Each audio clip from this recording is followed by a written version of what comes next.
Pwede na, pwede na. Pwede na.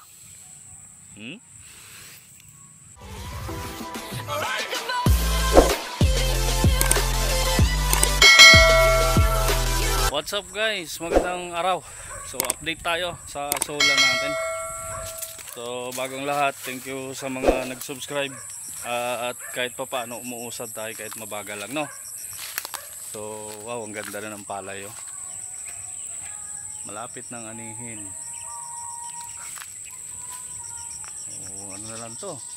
1 linggo. Baka hindi naabutan ng 1 linggo to. Ani na to.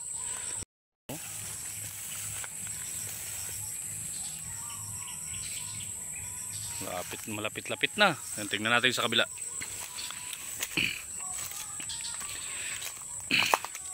So nung nakaraang gali kasi guys, ano muna natin. Nung nakaraang kasi medyo ang asola natin dumami naman. Kaso nga lang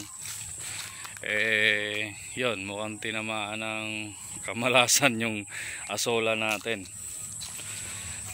Unti-unti siyang nagkakaroon ng ano, tsaka initlogan ng mga palaka, may namatay. So may natira naman tayo dun sa bahay. Magpaparami ulit tayo. Ang ganda ng palay.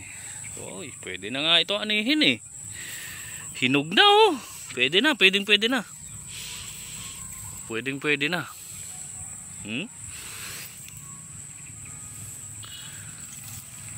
Okay, mga 3 days pa to. Kaya 1 linggo. Pero pwede na to. Pwede na. Teka, tawagan ko si Papa para makapag-ani tayo. Nag-aani ako dati ng palay. High school pa ako noon. Ilang years na hindi na tayo nakapag-ani. Pero dito, kami lang din yung aani. So, kamusta yung buhay probinsya mga idol? Sa mga nagtatanong sa akin, kamusta na yung buhay probinsya? Ayaw ko na ba bumalik ng Maynila? Sagot, hindi muna ako babalik ng Maynila. So medyo maraming sinayang natin na pera doon sa Maynila kasi malaki yung binayad natin sa bahay, monthly 15,000 pataas. So hindi muna ako babalik ng Maynila. Ito update sa solar natin mga idol. Ito nangyari, oh. Naubos na talaga. Ang nakaraan ganito siya. So yan, hindi ko lang agad na update. So hinayaan ko muna. Hindi ko muna talaga sinundan ng video kung ano yung magiging resulta talaga, kasi baka mali lang ako, pero di nga ako nagkamali.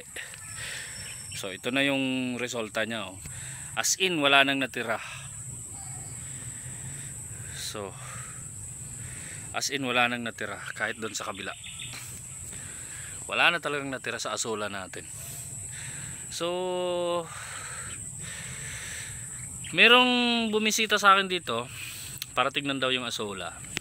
Plano ko ganito, saka ko na lang ilalagay ulit dyan yung asola kapag sobra na. So ngayon kasi babalik tayo, uulit tayo, back to zero tayo sa pag-asola. Tsaka unti-unti na rin dumadami yung manok natin. So magsimula muna ako sa native kasi hindi pa tayo nakakapagpwesto dito. So baka next month pa ako makapagpagawa dito kasi marami tayong napaggamitan na pera eh. And then plano ko sa asola, so trapal muna o yung luna, doon muna natin padadamihin para sure, kasi pag dyan mukhang malabo. Dumami na sana yan, ano na yan eh, mga nasa kalahati na mahigit. So yun, nakita ko nag brown siya, nagkulay brown. And then yun, napapansin ko parang mamamatay. Hindi nga ako nagkamali, patay nga kasi initlogan ng palaka. And then yun, kung ano-anong mga insekto pa doon. So nagtry ako doon sa maliit na bowl ko. So yan, dyan. And then nilagyan ko ng siben, yung para sa mga insekto. Binuhusan ko sa mga gilid kasi titignan ko kung mamamatay insekto. So effective. So next time alam na natin yung gagawin natin. So ngayon update din sa mga nagtatanong sa Madre de Agua natin ng mga tinanim. So successful, walang pong namatay, lahat buhay. Ito po sila. Ayan, dati sa paso lang to sila eh. Ayan, dati sa paso lang to sila. So ngayon inilipat ko na kasi sila dito. Ayan, buhay. So ilan yan? 1, 2, then 3, 4, ito may maliit, 5, and then 6, 7, 8,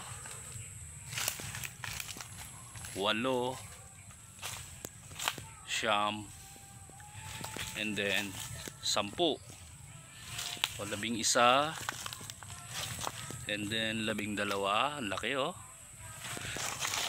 At ayun, 13, 14,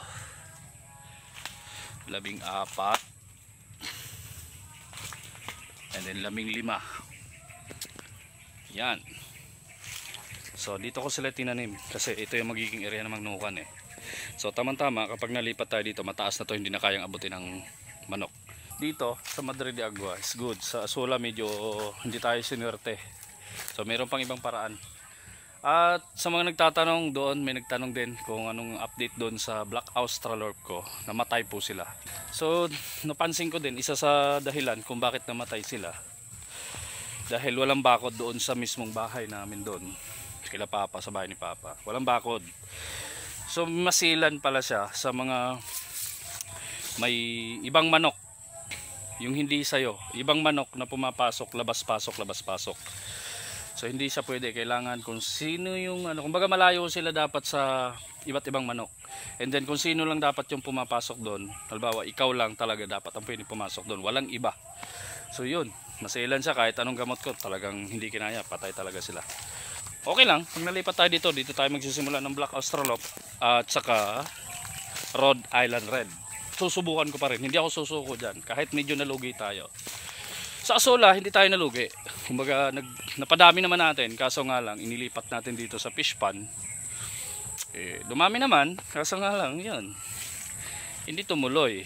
So, puno na sana yan kung tumuloy-tuloy. So, plano ko, bibili na lang ako ng trapal. Yung talaga nakadesign para sa Asola pond. And then, doon ko na lang padadamihin para sure. So, yung guys. And then, ito, may update ako.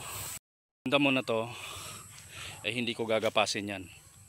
So yan ay paborito ng manok yan, ng mga kakahigin.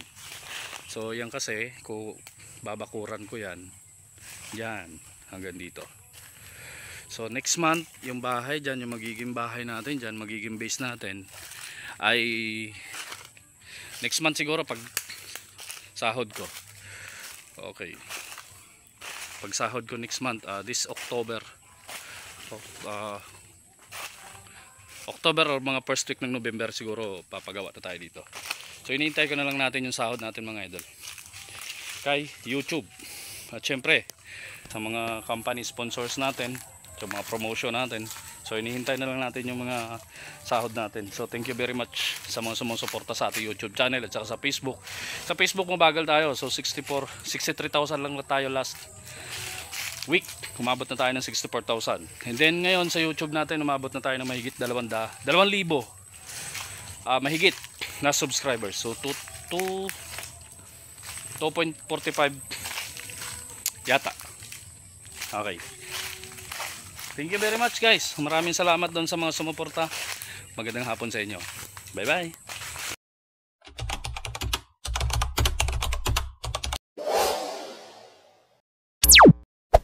Hey there. Subscribe to my channel. And also press this bell icon.